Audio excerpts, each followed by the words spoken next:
Hello, my name is Spencer Willis, and I am an assistant professor of practice at the University of Arizona's University Center for Assessment, Teaching, and Technology. And today I'm presenting Incorporating Career and Professional Development Best Practices in the Classroom. This project was a collaborative effort between faculty development and career development professionals working together to better understand how faculty see their role in facilitating experiences that promote career and professional skill development in the classroom, as well as the strategies that they use to do so. We know that career and professional development is a lifelong learning process that should be a priority of all university students, especially those who are learning online. Oftentimes, online students find themselves siloed in their learning environments, and this can affect their ability to persist in coursework as well as their readiness for career or professional activities. So if we wish to improve the student readiness, then we should consider integrating career and professional development strategies within the curriculum, as this is a way to help students make connection between their coursework and their future professional or continuing educational goals. We invited faculty to participate in a professional development seminar to share their knowledge and experiences with incorporating career and professional development best practices in their teaching. Our session was guided by two questions. What are some of the assumptions we have to combat in order to infuse career and professional development in the classroom? And what are we doing, or what have we tried in the classroom to incorporate career and professional development best practices? For those faculty members who had little experience incorporating these strategies within their teaching, then we offer some suggestions on how to get started within that. As well as some we highlighted university resources that could help support their work as well. So let's see what we found. So starting with the assumptions that we have to combat, faculty members reference that oftentimes it feels as though that incorporating career discussion in the classroom conflicts with the content or the curriculum goals. One of the examples were that in some cases it feels like general education courses such as math or college algebra per se, sometimes it doesn't lend itself to career conversation, and that leads itself to faculty members assuming that students already know have already made informed decisions about their majors or potential careers in future careers, as well as they're pursuing that information elsewhere, and that leads them to thinking about who's in charge of who's in charge of initiating these conversations with students about their career decisions. Should it be academic advisors? Should it be career and professional development staff? Is it faculty major advisors? Who's in charge of that discussion? And then faculty also thought that if they initiated that conversation, then that suggested that they themselves should be subject matter experts within careers within their discipline, and that proved itself to be a daunting task for some faculty members. So some of the things that were tried were career courses that exist within a department and outside the department, the use of guest speakers, the incorporation of experiential learning within the curriculum, the integration of e-portfolios within the curriculum, allowing students to document their artifacts and share them, with potential employers or potential preceptors for their review.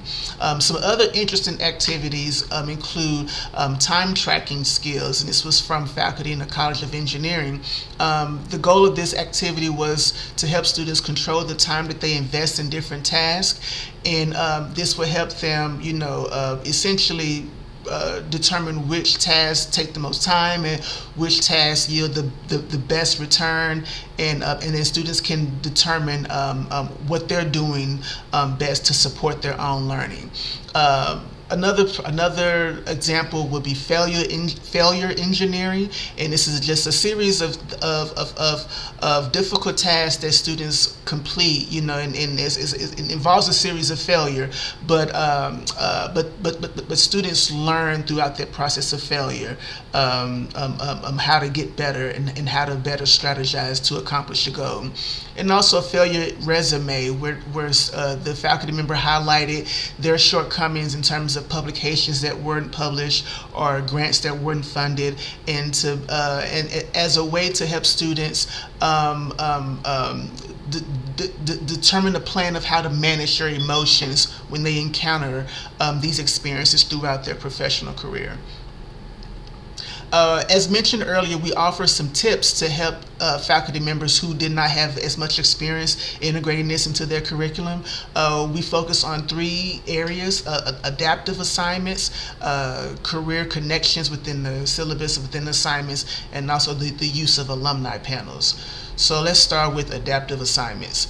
And these assignments are essentially assignments that allow students to, that promote the exploration or reflection in the areas of student careers, interests, their values, how they like to spend their time, or as I would say, how they like to serve society.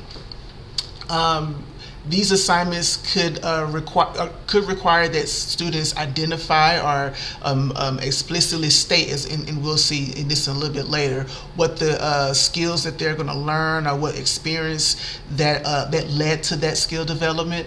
And then it also can encourage career connection, networking, things of that nature, to help fortify some of those relationships that are essential to professional development.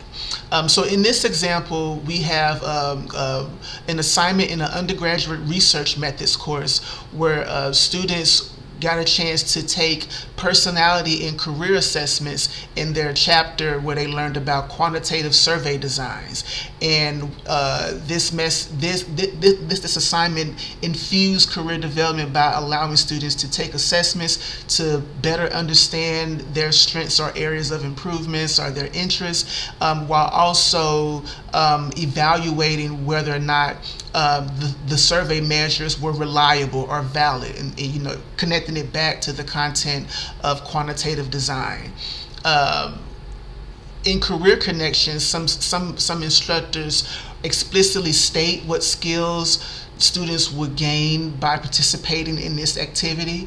And so, for example, the first example talks about email communication, and it highlights how email etiquette, is a valuable skill in the professional setting, and that mastering it now would be beneficial. And the second example would talks about a program paper, or highlighting students, if you're satisfied with the work that you produce, consider sharing this on public platforms such as LinkedIn, where future employers or internship preceptors can see your work and they can make more informed decisions about working with you or not. And then lastly, we discussed the use of alumni panels as guest speakers to facilitate these types of career conversations in the course. This takes the onus off and the pressure off faculty members to be that subject matter expert in the discipline for all careers in the discipline per se, and then also give students a way to be it gives students a way to network with alumni in areas that they may be interested in. We also encourage faculty members to highlight career connections within their courses within the LMS, highlighting resources that are from the Career Development Center. So in our case at the University of Arizona, this is the Student Engagement and Career Development Office, which offers information on career exploration, resume building, things of that nature. They also have Handshake, which is a job portal that allows students to explore jobs that are entry-level positions related to student in their career interests. Big Interview allows them to practice interviewing skills, and this can be used in assignments as well to allow students to practice interviewing for public speaking and things of that nature. And JobScan is a tool that scans the student's resume and identifies some of those transferable skills and the most desirable skills that align with certain career options, and allow students to make more informed decisions about how their skills present certain career options to them. So at the end of our discussion, all participants reported an improved awareness and understanding of career and professional development strategies, and the majority of them reported having confidence in their ability to incorporate this in their teaching practice. Our next steps would be to continue to have this discussion with faculty members and possibly evaluate this work's impact on student readiness for internship activities and possibly career activities. I want to thank my co-facilitator, Dr. Joel Morocco, for his expertise and assistance in facilitating this work, and all the faculty members that participated as well. And I hope you found this work insightful, and I look forward to your questions. Thank you.